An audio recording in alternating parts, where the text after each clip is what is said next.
Los territorios dramáticos y como principal tema el melodrama. El melodrama pone en juego los grandes sentimientos humanos, como los celos, el orgullo, el odio o el amor, y se impregna de los conflictos profundos de la moral y de la justicia. Es un territorio que tiene en las miradas y en los silencios su principal vehículo de expresión. La aportación de textos como los de Anton Chekhov enriquecen comprensión de la atmósfera creativa de este territorio. La comedia del arte. La comedia del arte que se enseña en la escuela queda liberada de sus codificaciones tradicionales y tiende a plasmar como una comedia humana que plasma su tema vector, el instinto de supervivencia de una perspectiva contemporánea. La comedia del arte está basada en las pasiones humanas cuando éstas son empujadas hasta sus límites. Revela lo absurdo de nuestro comportamiento. En esencia, es una comedia reinventada que, si bien es inspirada en la tradición italiana, ofrece al humano una gran libertad de imaginación. Desde el punto de vista pedagógico, el territorio de la comedia del arte permite al humano conocer ciertos aspectos particulares, como por ejemplo, un juego dramático llevado al límite. La comedia del arte muestra un juego amplificado de la vida. Las acciones y las pasiones son llevadas al límite. Para afrontar este juego dramático llevado al extremo, el actor alumno debe desplegar todos sus recursos físicos hasta la acrobacia.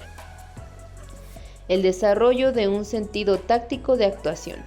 Es una comedia caracterizada por una vivencia infantil, donde los personajes mutan su impresión dramática constantáneamente de forma brusca. El actor alumno aprende a adaptar sus recursos expresivos, su ritmo, su intensidad, la utilización del espacio, etc., de acuerdo con un juego dramático permanentemente mutable.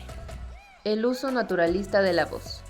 El uso de la media máscara, aquella que deja liberada la boca para poder articular sonidos y palabras, obliga al alumno a explorar un uso de la voz no naturalista en la construcción del personaje. La utilización imaginativa de los objetos. La comedia del arte, al poner en acción la imaginación como recurso principal, obliga a utilizar los objetos con fines evocativos, trascendiendo su significado cotidiano. Los bufones. Los bufones son unos personajes cuyo motor dramático se fundamenta en burlarse de las convicciones más arraigadas en la sociedad. Se mofan de las creencias religiosas, de los aparatos del poder o de la ciencia. Tienden a subvertir las situaciones, a retorcerlas, a imponer una lógica inversa y buscan insólito, la deformación de lo cotidianamente asumido. El territorio dramático de los bufones, por tanto, implica una creación forzosamente contemporánea, donde los alumnos deben crear un juego radical sobre la base de un tema de la actualidad. La construcción de estos personajes conlleva la elaboración de un cuerpo marcadamente artificial, que proviene del imaginario teatral. Puede aparecer en vestuarios chillonamente coloristas, con enormes barrigas, gigantescos pechos y nalgas que balancean constantemente. La tragedia, el coro y el héroe.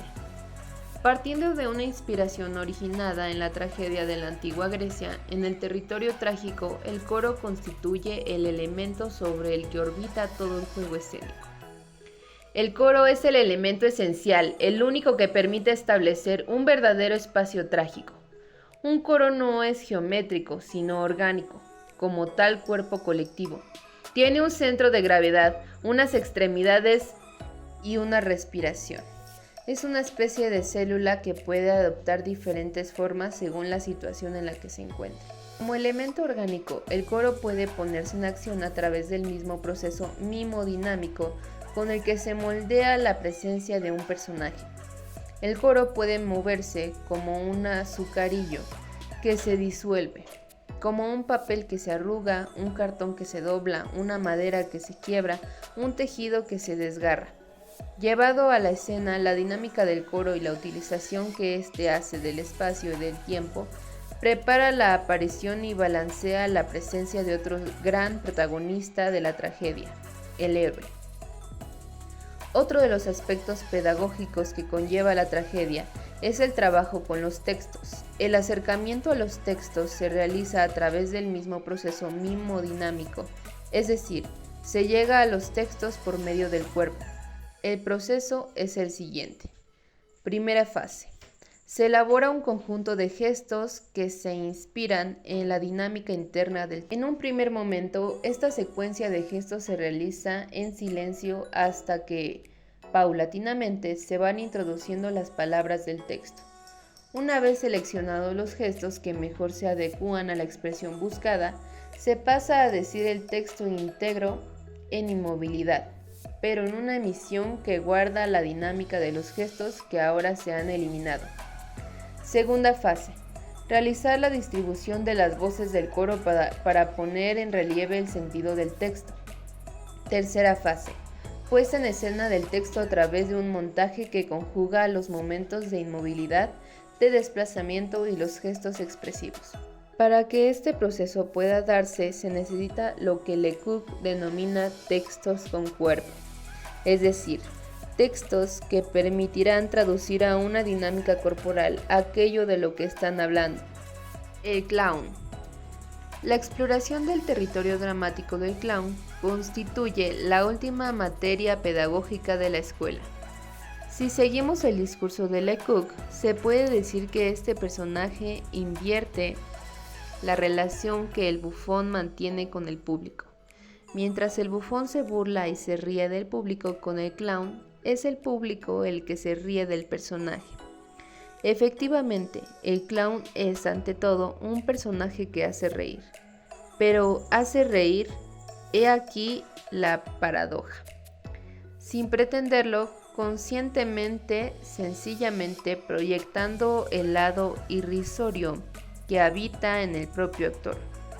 Por lo tanto, la búsqueda personalizada del propio clown se fundamenta en convertir una debilidad personal en una fuerza teatral. Esto deriva en un juego escénico que se ofrece al público a través de una relación directa, inmediata e irrepensible con los espectadores.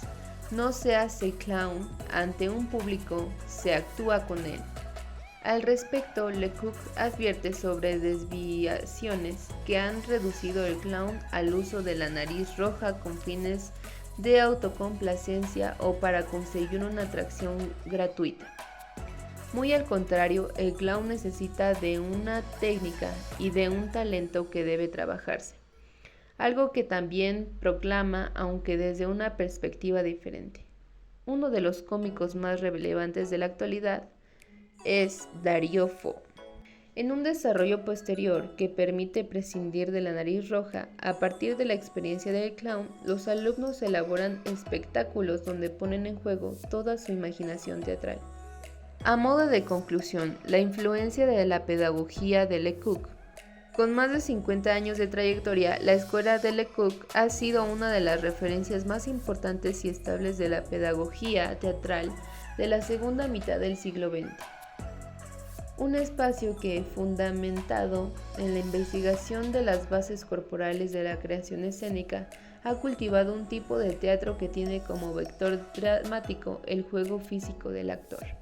Como se observa, Lecoq ha formado a varias generaciones de profesionales de las artes escénicas, si bien todas ellas parecen responder a un mismo impulso para crear un teatro que prima el aspecto visual y las cualidades del movimiento escénico. Sus creaciones se caracterizan por una gran diversidad. Precisamente, si recordamos las palabras de Lecoq, esta diversificación en las formas creativas de sus alumnos revela el fin primigenio y último de su escuela, esto es, la realización de un nuevo teatro de creación.